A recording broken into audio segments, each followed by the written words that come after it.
ಹೊಸದಾಗಿ ಯಾರಾದರೂ ಲಾಗ್ ಮಾಡ್ತೀನಿ, ಪ್ಲಾಸ್ಟಿಕ್ ಇದೆ ಅಂದರೆ ಒಬ್ಬ ಮಿಡಲ್ ಕ್ಲಾಸ್ ವ್ಯಕ್ತಿ ಈ ಒಂದು ಸ್ಮಾರ್ಟ್ ಫೋನ್ನ ತಗೋಬಹುದಾ ತಗೋಬಾರ್ದಾ ಅದಂತೂ ಕನ್ಫರ್ಮ್ ಆಗಿ ಹೇಳ್ತೀನಿ. 35,000 ಕೊಟ್ಟು ನನಗೆ ಆ ಥರ ಫೀಲ್ ಕೊಡ್ತಾ ಇಲ್ಲ. ಈ ಒಂದು ವಿಡಿಯೋ ನಿಮಗೋಸ್ಕರ ಇದೆ. ಗೈಸ್ ಎಲ್ರು ನಮಸ್ಕಾರ, ಎಲ್ಲರೂ ಹೇಗಿದ್ದೀರಾ? ಐ ಹೋಪ್ ಎಲ್ಲರೂ ಚೆನ್ನಾಗಿದ್ದೀರಾ ಅಂತ ಅನ್ಕೋತೀನಿ. ವೆಲ್ಕಮ್ ಬ್ಯಾಕ್ ಟು ನನ್ನ ಯೂಟ್ಯೂಬ್ ಚಾನಲ್ ಅಂತ ಹೇಳ್ತಾ ಈ ಒಂದು ವಿಡಿಯೋಗೆ ಸ್ವಾಗತ ಸುಸ್ವಾಗತ. ನನ್ನ ಕೈಲಿದೆ ನಥಿಂಗ್ ಅವರು ಹೊಸದಾಗಿ ಲಾಂಚ್ ಮಾಡಿರುವಂತಹ ನಥಿಂಗ್ 4B. ಸೊ ಹೊಸದಾಗಿ ಏನೋ ಟ್ರೈ ಮಾಡ್ತಾ ಇದ್ದಾರೆ ನಥಿಂಗ್ ಅವರು. ತುಂಬ ಅಂದರೆ ತುಂಬ ಶ್ರಮ ಪಡ್ತಾ ಇದ್ದಾರೆ. ಇಂಡಿಯನ್ ಮಾರ್ಕೆಟು ಅಥವಾ ಸ್ಮಾರ್ಟ್ ಫೋನ್ ಮಾರ್ಕೆಟನ್ನು ಆಕ್ಯುಪೈ ಮಾಡಬೇಕು ಅಂತ ತುಂಬ ಕಷ್ಟಪಡ್ತಾ ಇದ್ದಾರೆ. ಫೈನಲ್ ಆಗಿ ಈ ಒಂದು ಸಿರೀಸಿಂದ ಅವ್ರದ್ದು ಶ್ರಮ ಏನಾದರೂ ವರ್ತ್ ಆಗ್ತಾ ಇದೆಯಾ, ಅಥವಾ ಅವ್ರ ಎಫರ್ಟ್ಗೆ ಏನಾದರೂ ಬೆಲೆ ಸಿಗ್ತಾ ಇದೆಯಾ, ಅಥವಾ ನಮ್ಮ ಬೆಲೆನ ಅವರು ಕಸ್ಕೋತಾ ಇದ್ದಾರಾ ನೋಡೋಣ. ಸೊ ಪೂರ್ತಿಯಾಗಿ ಒಂದು ಜೆನ್ಯೂನ್ ಇನ್ಫಾರ್ಮೇಷನ್ ಕೊಡೋದಕ್ಕೆ ಈ ಒಂದು ವಿಡಿಯೋನ ಮಾಡ್ತಾ ಇದ್ದೀನಿ. ನಾನು ಈ ಒಂದು ಸ್ಮಾರ್ಟ್ಫೋನನ್ನು ನನಗೆ ಯಾರೋ ರಿವ್ಯೂ ಮಾಡೋದಕ್ಕೆ ಕಳಿಸ್ಕೊಟ್ಟಿಲ್ಲ. ನಾನು ನನ್ನ ಸ್ವಂತ ದುಡ್ಡಲ್ಲಿ 35,000 ಕೊಟ್ಟು ತೊಗೊಂಡಿರುವಂತಹ ಸ್ಮಾರ್ಟ್ಫೋನ್ ಇದು. ಸೊ ಅದಕ್ಕೋಸ್ಕರನಾದರೂ ನಾನು ಒಂದು ಜೆನ್ಯೂನ್ ಆಗಿರುವಂತಹ ರಿವ್ಯೂ ಮಾಡಲೇಬೇಕಾಗುತ್ತೆ. ಈ ಒಂದು ಸ್ಮಾರ್ಟ್ಫೋನು ಯಾರಾದರೂ ಬೇರೆ ಬೇರೆ ಯೂಟ್ಯೂಬ್ ಚಾನಲ್ಗಳಲ್ಲಿ ನೋಡಿ ಅಥವಾ ಏನಾದರೂ ಮಾಡಿ ನಿಮಗೇನಾದರೂ ಪ್ರವೋಕ್ ಆಗಿ ಟೆಂಪ್ಟ್ ಆಗಿ ಈ ಒಂದು ಸ್ಮಾರ್ಟ್ಫೋನನ್ನು ತಗೊಳ್ಳೇಬೇಕು ಅಂತ ಯಾರಾದರೂ ಮೆಂಟಲಿ ಡಿಸೈಡ್ ಆಗಿದ್ರೆ ಈ ಒಂದು ವಿಡಿಯೋ ನಿಮಗೋಸ್ಕರ ಇದೆ. ಪೂರ್ತಿಯಾಗಿ ಇನ್ಫಾರ್ಮೇಷನ್ ಕೊಡ್ತೀನಿ. ಫಸ್ಟ್ ಪಾಯಿಂಟ್ ಬಂದು ಇದರಲ್ಲಿ 2 variant, 8GB 128, 8GB 256GB. So ಇದರಲ್ಲಿ 35,000 40,000 2. ನಿಮಗೆ ಆನ್ಲೈನಲ್ಲಿ ನಾನು ತೊಗೊಂಡಿರೋದು ಆನ್ಲೈನಲ್ಲಿ ವಿದಿನ್ 48 ಅವರ್ಸಲ್ಲಿ ನನಗೆ ಡೆಲಿವರಿ ಸಿಕ್ತು. ಡಿಸ್ಕೌಂಟ್ ಇದೆ. Axis Bank, Flipkart Axis Bank credit card ಮೇಲೆ ಒಂದು 4,500ವರೆಗೂ cash back plus discount, immediate discount ಎರಡು ಸೇರಿ 4,500ವರೆಗೂ ನಿಮಗೆ ಡಿಸ್ಕೌಂಟ್ ಸಿಗುತ್ತೆ. ಆ್ಯಂಡ್ SBI ಕ್ರೆಡಿಟ್ ಕಾರ್ಡ್ ಮೇಲೆ ಒಂದು 2,000ವರೆಗೂ ಡಿಸ್ಕೌಂಟ್ ಸಿಗುತ್ತೆ. ಸೊ ನಾನು ಹಾಕಿರೋದು Axis Bank credit card. Almost 30,000 ಚಿಲ್ಲರೆ ಈ ಥರ ಬಂತು. ಆ್ಯಂಡ್ ಈ ಒಂದು ಸ್ಮಾರ್ಟ್ಫೋನು 3 ಕಲರ್ಗಳಲ್ಲಿ ಬರ್ತಾ ಇದೆ. Black, white, blue colour. ಅದರಲ್ಲಿ ಒಂದು ಯಾವುದು RCB ಎಡಿಷನ್ ಅಂತ ಜನರನ್ನ ಬಕ್ರಾ ಮಾಡಿದ್ರು ಅಂತ ಅನ್ಸುತ್ತೆ. ಏನಿಲ್ಲ, ಕಲರ್ ಚೇಂಜ್ ಮಾಡಿದ್ರು, ಹಿಂದ್ಗಡೆ ನಮ್ಮ ಲೋಗೋ ಹಾಕಿದ್ರು. ಮೇ ಬಿ ಜನ ಬಕ್ರಾ ಆದರು ಅಂತ ನನಗನ್ನಿಸ್ತು. ಆ್ಯಂಡ್ ಮೋಸ್ಟ್ ಇಂಪಾರ್ಟೆಂಟ್ಲಿ ಈ ಒಂದು ಸ್ಮಾರ್ಟ್ಫೋನಿನ ಲುಕ್ ಬಗ್ಗೆ ಮಾತಾಡೋದ್ರೆ ಹಿಂದ್ಗಡೆ ಇಲ್ಲಿ ಪ್ಲಾಸ್ಟಿಕ್ ಇದೆ. ಒಂದು ಕಾಲದಲ್ಲಿ ಸುಮಾರು ಒಂದು ಸ್ಮಾರ್ಟ್ಫೋನ್ಗಳ ಯುಗ ಸ್ಟಾರ್ಟ್ ಆಗಿತ್ತಲ್ಲ, ಅವಾಗ ಲೆನೋವೋ ಕಂಪ್ನಿದೊಂದು ಸ್ಮಾರ್ಟ್ಫೋನ್ ಬರ್ತಾ ಇತ್ತು.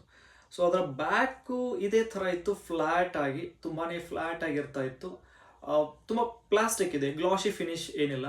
ಆ್ಯಂಡ್ ಇಲ್ಲೊಂದು ಗ್ಲಾಸ್ ಕೊಟ್ಟಿದ್ದಾನೆ. ಈ ಮಕ್ಕಳು ಗೇಮ್ ಆಡುವಾಗ ಅದ್ರ ಮೇಲೆ ಒಂದು ಗ್ಲಾಸ್ ಕೊಟ್ಟಿರ್ತಾರಲ್ಲ, ಸೊ ಆ ಥರದೊಂದು ಗ್ಲಾಸ್ ಇದೆ. ಓಕೆ, ಚೆನ್ನಾಗಿದೆ. ನಥಿಂಗ್ ಅವ್ರದ್ದು ಸ್ಪೆಷಾಲಿಟಿನೇ ಇದೆ ಅಲ್ವಾ, ಟ್ರಾನ್ಸ್ಪರೆಂಟಾಗಿ ಏನೋ ಇದೆ. ಆಮೇಲೆ ಇಲ್ಲಿ ಒಂದು LED ಲೈಟ್ ಕೊಟ್ಟಿದ್ದಾರೆ. ಮಲ್ಟಿ ಫಂಕ್ಷನಲ್ ನಾವು ಯೂಸ್ ಮಾಡ್ಬೋದು. ರಿಂಗ್ ಟೋನು, ಮೆಸೇಜು, ಆಮೇಲೆ ಕಾಲ್ ಔಟ್ ಟ್ಯೂನು, ಇದಕ್ಕೆಲ್ಲ ನಾವು ಒಂದು ಮಲ್ಟಿ ಫಂಕ್ಷನಲ್ ಆಗಿ ಯೂಸ್ ಮಾಡ್ಬೋದು. ಅಂದರೆ ಒಂದು ಇಲ್ಲಿ 4 LED ಇದ್ದಾವೆ. ಒಂದು LEDಲಿ 4 ಬ್ಲಿಂಕ್ ಆಗುತ್ತೆ. ಕಡಿಮೆ ಬ್ಲಿಂಕು, ಜಾಸ್ತಿ ಬ್ಲಿಂಕು, ಜಾಸ್ತಿ ಬ್ಲಿಂಕು, ಅಂದರೆ ಅದರದ್ದು ಬ್ರೈಟ್ನೆಸ್ ಜಾಸ್ತಿ ಆಗ್ತಾ ಹೋಗುತ್ತೆ. ಆಮೇಲೆ ಇಲ್ಲಿ ಆ್ಯಸ್ ಯೂಶುವಲ್ ನಮ್ಮ ಏನು ಕೀ ಬಟನ್ಸು, ವ್ಯಾಲ್ಯೂ ಹೆಚ್ಚು ಮಾಡೋದು, ಕಡಿಮೆ ಮಾಡೋದು, ಪವರ್ ಲಾಕು. ಆಮೇಲೆ ಇಲ್ಲೊಂದು ಎಕ್ಸ್ಟ್ರಾ ಬಟನ್ ಕೊಟ್ಟಿದ್ದಾನೆ. ಇದು ತನ್ನದೇ ಆದ ಒಂದು ಫೀಚರ್ಸ್ನ ಹೊಂದಿದೆ, ಹೇಳ್ತೀನಿ ಅದ್ರ ಬಗ್ಗೆ. C port.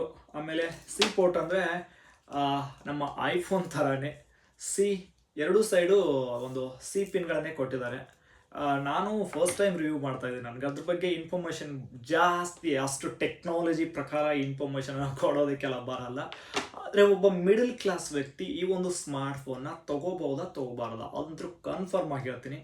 ಅದ್ರ ಜೊತೆ ಒಂದು ಕವರ್ ಕೊಟ್ಟಿದ್ದಾರೆ, ಟ್ರಾನ್ಸ್ಪರೆಂಟ್ ಕವರು, ಚೆನ್ನಾಗಿದೆ. ಬಾಕ್ಸು ನೋಡಿದ್ರೆ ಒಂದು ಐಫೋನ್ ಥರ ಕೊಟ್ಟಿದ್ದಾರೆ. ಬಾಕ್ಸು ಚೆನ್ನಾಗಿದೆ. ಈ ಸೈಜು ಅಂದರೆ ನಮ್ಮ ಐಫೋನ್ಗಳೆಲ್ಲ ಇದೇ ಸೈಜಲ್ಲಿ ಬರ್ತವೆ. ಕ್ಯಾಮ್ರಾ ಬಗ್ಗೆ ಮಾತಾಡೋದಾದರೆ ಫಸ್ಟು ಮೇನ್ ಕ್ಯಾಮ್ರಾ ಬಂದು 50 ಮೆಗಾ ಪಿಕ್ಸಲ್ಲು, ಆಮೇಲೆ 8 ಮೆಗಾ ಪಿಕ್ಸಲ್ ಇದೆ. ಆಮೇಲೆ ಫ್ರಂಟ್ ಕ್ಯಾಮ್ರಾ ಬಂದು 16 ಮೆಗಾ ಪಿಕ್ಸಲ್ ಕ್ಯಾಮ್ರಾ ಇದೆ. ಚೆಕ್ ಮಾಡಿದೆ ಕ್ಯಾಮ್ರಾ, ಅದರದೇ ಆದ ಒಂದು ಸಪ್ರೇಟ್ ವಿಡಿಯೋ ಮಾಡಿ ಹಾಕ್ತೀನಿ ಕ್ಯಾಮ್ರಾದು. ಕ್ಯಾಮ್ರಾ ಓಕೆ, ಚೆನ್ನಾಗಿದೆ, ಹಾಗೇನು ಬೇಡ ಅನ್ನೋ ಥರ ಇಲ್ಲ. ನಾನು ಒಂದು 25,000 30,000 ಇರುವಂತಹ ಒಂದು ಸ್ಮಾರ್ಟ್ಫೋನಲ್ಲಿ, ಲೈಕ್ ಒಂದು ಎಕ್ಸಾಂಪಲ್ ಕೊಡೋದಾದರೆ ಮೋಟೋರೋಲಾ ಅವ್ರದ್ದು ಅಥವಾ ಮೋಟೋ G96 ಅಂತ ಒಂದು 20,000 ಅರೌಂಡ್ ಏನೋ ಬರುತ್ತೆ, ಎಡ್ಜ್ ಇರುತ್ತೆ ಆ ಸ್ಮಾರ್ಟ್ಫೋನು. ಯಾರಾದರೂ ನೋಡಿದ್ರೆ ಗೊತ್ತಿರುತ್ತೆ. ಸೊ ಆ ಒಂದು ಸ್ಮಾರ್ಟ್ಫೋನಲ್ಲಿ ಏನು ನಾವು ಕ್ಯಾಮ್ರಾ ಕ್ವಾಲಿಟಿನ ನೋಡ್ತೀವಲ್ಲ, ಆ ಒಂದು ಕ್ಯಾಮ್ರಾ ಕ್ವಾಲಿಟಿನ ಇಲ್ಲಿ ನೋಡ್ಬೋದು. ಆದರೆ ಮೋಸ್ಟ್ ಇಂಪಾರ್ಟೆಂಟ್ಲಿ ವಿಡಿಯೋ ರೆಕಾರ್ಡಿಂಗಲ್ಲಿ ಬಂದಾಗ 4K 30 FPS ಅಲ್ಲಿ ಈ ಒಂದು ವಿಡಿಯೋ ರೆಕಾರ್ಡಿಂಗ್ ಆಗುತ್ತೆ. ಬಟ್ ಸ್ವಲ್ಪ ನಾವು ರೆಕಾರ್ಡಿಂಗ್ ಶೂಟ್ ಮಾಡುವಾಗ ಎಲ್ಲೋ ಒಂದು ಕಡೆ ಲ್ಯಾಗ್ ಥರ ಫೀಲ್ ಆಗುತ್ತೆ. ನನಗೆ ಪರ್ಸ್ನಲ್ ಆಗಿ ಆಯಿತು. ಸೊ ಅದರದ್ದು ಸಪ್ರೇಟಾಗಿ ವಿಡಿಯೋ ಮಾಡ್ತೀನಿ. ಓಕೆ, ಕ್ಯಾಮ್ರಾ ಬಂದರೆ ಚೆನ್ನಾಗಿದೆ. ಬ್ಯಾಟ್ರಿ ವಿಷಯಕ್ಕೆ ಬಂದರೆ 6000 mAh ಬ್ಯಾಟ್ರಿ ಸಾಕಲಾಗೋರು. 6000 mAh ಅಂದರೆ ನಮಗೆ ಹೋಲ್ ಡೇ ಬಂದು ಮಾರನೇ ದಿನದ ಬೆಳಗ್ಗೆವರೆಗೂ ಬಂದರೆ ಚೆನ್ನಾಗಿರುತ್ತೆ. ಎಲ್ಲಾದರೂ ಲಾಂಗ್ ಜರ್ನಿ ಟ್ರಾವೆಲ್ ಮಾಡುವಾಗ 6000 mAh ಬ್ಯಾಟ್ರಿ ಅಂದರೆ ವರ್ತ್ ಅಂತಲೇ ಹೇಳ್ಬೋದು. ಪ್ರೊಸೆಸರ್ ಬಂದು 6 Gen 4 ಪ್ರೊಸೆಸರ್ ಇದೆ. 6 Gen 4 ಓಕೆ, ನಾರ್ಮಲ್ ಆಗಿ ಇವತ್ತಿನ ಸ್ಮಾರ್ಟ್ ಫೋನ್ಗಳಲ್ಲಿ ನಾವು ನೋಡ್ತಾನೆ ಇರ್ತೀವಿ. 6 Gen 4 ಆಲ್ಮೋಸ್ಟ್ ಆಲ್ ಚೆನ್ನಾಗಿದೆ ಅಂತ ಹೇಳ್ತೀನಿ. ಇನ್ನು ಸ್ಕ್ರೀನ್ ಬಗ್ಗೆ ಮಾತಾಡೋದಾದ್ರೆ, ಈ ಒಂದು ಸ್ಕ್ರೀನ್ ಬಗ್ಗೆ ನಾನು ಮೋಸ್ಟ್ ಇಂಪಾರ್ಟೆಂಟ್ ಆಗಿ ನಾನು ಒಂದು ಪಾಯಿಂಟ್ ಮೆನ್ಷನ್ ಮಾಡಿರೋ ಪ್ರಕಾರ ಫುಲ್ HD AMOLED ಡಿಸ್ಪ್ಲೇ ಇದೆ. ಆದರೆ ನನಗೆ ಆ ಥರ ಫೀಲ್ ಕೊಡ್ತಾ ಇಲ್ಲ. ಆ್ಯಕ್ಚುಲ್ ಆಗಿ AMOLED full HD plus display ಅಂದರೆ ಈ ಒಂದು ನಾನು ಆಪ್ರೇಟ್ ಮಾಡೋವಾಗ ಏನೋ ಒಂದು ಫೀಲ್ ಆಗ್ತಾ ಇದೆ. ಆ ಥರ ಫೀಲ್ ನನಗೆ ಬರ್ತಾ ಇಲ್ಲ.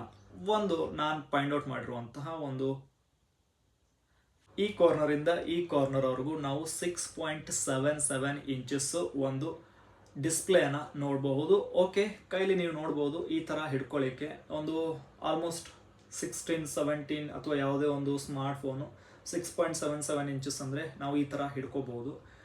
ಓಕೆ, ಕೈಲಿ ಆಪ್ರೇಟ್ ಮಾಡೋದಕ್ಕೆ ಲೆಫ್ಟ್ ಸೈಡು ನೀಟಾಗಿ ಒಂದು ಸ್ಟೈಲಿಶ್ ಆಗಿ ಹಿಡಿಯೋದಕ್ಕೆ ಚೆನ್ನಾಗಿದೆ. ವೇಟ್ ಬಂದು ನನಗೆ ಸ್ವಲ್ಪ ಏನೋ ಹೆವಿ ಅನ್ನಿಸ್ತು. ಯಾಕೆ ಹೆವಿ ಅನ್ನಿಸ್ತು ಅಂದರೆ, ನಾನು ಆಲ್ರೆಡಿ iPhone 15 ಪ್ಲಸ್ ಯೂಸ್ ಮಾಡೋದ್ರಿಂದ iPhone 15 ಪ್ಲಸ್ಗೆ ಜಸ್ಟ್ ಫಾರ್ ವೇಟ್ ಚೆಕ್ ಮಾಡೋದಾದರೆ 210 ಗ್ರಾಮ್ ಇದೆ ಇದು. ಸ್ವಲ್ಪ ನನಗೆ ಅದಕ್ಕೂ ಇದಕ್ಕೂ ಕಂಪೇರ್ ಮಾಡಿದೆ, ಜಸ್ಟ್ ಫಾರ್ ವೇಟ್, ಬೇರೆ ಅಲ್ಲ. ವೇಟ್ ಸ್ವಲ್ಪ ಹೆವಿ ಅನ್ನಿಸ್ತು. ಓಕೆ, ಚೆನ್ನಾಗಿದೆ, ವೇಟ್ ಇರಲೇಬೇಕು. ಸೊ ಫೈನಲ್ ಆಗಿ ಈ ಒಂದು ಸ್ಮಾರ್ಟ್ ಫೋನನ್ನು ತಗೋಬೇಕಾ ತಗೋಬಾರ್ದ ಅಂದರೆ, ಒಬ್ಬ ಮಿಡಲ್ ಕ್ಲಾಸ್ ವ್ಯಕ್ತಿ ತನ್ನ ಇನ್ವೆಸ್ಟ್ಮೆಂಟನ್ನು ಮಾಡಿ ಈ ಒಂದು ಸ್ಮಾರ್ಟ್ ಫೋನನ್ನು ತಗೊಳಕ್ಕೆ ಹೋದರೆ, ಅಂದರೆ ನಾನು ಈ ಒಂದು ಸ್ಮಾರ್ಟ್ ಫೋನ್ ಲಾಂಚ್ ಆದಾಗ ತುಂಬ ಯೂಟ್ಯೂಬ್ ವಿಡಿಯೋಗಳನ್ನು ನೋಡಿದ್ದೆ. ತುಂಬ ಪ್ರೊವೋಕ್ ಆಗಿತ್ತು, ತುಂಬ ಟೆಂಪ್ಟ್ ಆಗಿತ್ತು ಈ ಒಂದು ಸ್ಮಾರ್ಟ್ ಫೋನನ್ನು ತಗೋಬೇಕು ಅಂತ. ಫೈನಲ್ ಆಗಿ ತೊಗೊಂಡೆ. ಬಟ್ ನನಗೆ 35,000 ಅಥವಾ 30,000 ಅಬೋವ್ ಈ ಒಂದು smart phone value for money ಅನ್ನಿಸ್ತಾ ಇಲ್ಲ ಪರ್ಸ್ನಲಿ. ನನ್ನ ಪ್ರಕಾರ ಈ ಒಂದು ಫೀಚರ್ಸ್ ಈ ಒಂದು ಸ್ಮಾರ್ಟ್ ಫೋನಲ್ಲಿ ಕೊಟ್ಟಿರುವಂತಹ ಫೀಚರ್ಸು ತುಂಬ ಹೊರಗಡೆ ತುಂಬ ಸ್ಮಾರ್ಟ್ ಫೋನ್ಸ್ ಇದ್ದಾವೆ. ತುಂಬ ಪರ್ಟಿಕ್ಯುಲರ್ ಆಗಿ ತಗೊಳ್ಳೋದು ಬೇಡ ಹೆಸರು. ಸೊ ಒಂದು 25,000 30,000 ಈ ಗ್ಯಾಪಲ್ಲಿ, ಅಥವಾ ಒಂದು 23,000 27,000 ಗ್ಯಾಪಲ್ಲಿರುವಂತಹ ಸ್ಮಾರ್ಟ್ ಫೋನ್ಗಳಲ್ಲಿ ಸೇಮ್ ಫೀಚರ್ಸನ್ನು ನಾವು ನೋಡ್ಬೋದು. ಇದಕ್ಕೆ ನಾವು ಒಂದು 35 ಕೊಟ್ಟು 30 ಅಬೋವ್ ಕೊಟ್ಟು ತಗೋಬೇಕು. ತುಂಬ ಜನ ಯೂಟ್ಯೂಬರ್ಸು ಪ್ರಮೋಟ್ ಮಾಡ್ತಾ ಇದ್ದಾರೆ. ಅಂದರೆ ಇಂಡಿಯನ್ ಮಾರ್ಕೆಟಲ್ಲಿ ಒಂದು ಹೊಸ ಸಿರೀಸು, ಅಲ್ಲಿ ನಥಿಂಗ್ ಫೈನಲಿ ತನ್ನ ಸ್ಟೆಪ್ಪನ್ನು ಇಟ್ಟಿದೆ, ನಥಿಂಗ್ ಫೈನಲಿ ಏನೋ ಒಂದು ಒಳ್ಳೆ ಕೆಲಸ ಮಾಡ್ತಾ ಇದೆ ಅಂತ ತುಂಬ ಜನ ಯೂಟ್ಯೂಬರ್ಸು ಈ ಒಂದು ನಥಿಂಗ್ ಬಗ್ಗೆ ತುಂಬಾ ವೈಬ್ ಕ್ರಿಯೇಟ್ ಮಾಡ್ತಾ ಇದ್ದಾರೆ. ಸೊ ನನ್ನ ಪ್ರಕಾರ 35,000 ನನ್ನ ಪ್ರಕಾರ ಅಲ್ಲ. ಇದೇ ಸೇಮ್ ಫೀಚರ್ಸು ಅಥವಾ ಇದಕ್ಕಿಂತಲೂ ಚೆನ್ನಾಗಿರೋ ಫೀಚರ್ಸ್ ಬೇಕಂದ್ರೆ you can go for OnePlus ಇದೆ, ಒಪ್ಪೋ ಅವ್ರದ್ದಿದೆ, ರೆನೋ ಸೀರೀಸಲ್ಲಿದೆ, ರೆಡ್ಮಿಲಿದೆ. ಸೊ ಇಷ್ಟು ಈ ಒಂದು ಸ್ಮಾರ್ಟ್ ಫೋನಿನ ಕತೆ. ಹೊಸದಾಗಿ ಯಾರಾದರೂ ಲಾಗ್ ಮಾಡ್ತೀನಿ, ಫೋಟೋ ಕ್ಲಿಕ್ ಮಾಡ್ತೀನಿ, ಕಂಟೆಂಟ್ ಕ್ರಿಯೇಟರ್ ಆಗ್ತೀನಿ ಅಂದರೆ ಕ್ಯಾಮ್ರಾ ಚೆನ್ನಾಗಿ ಅನಿಸ್ತು.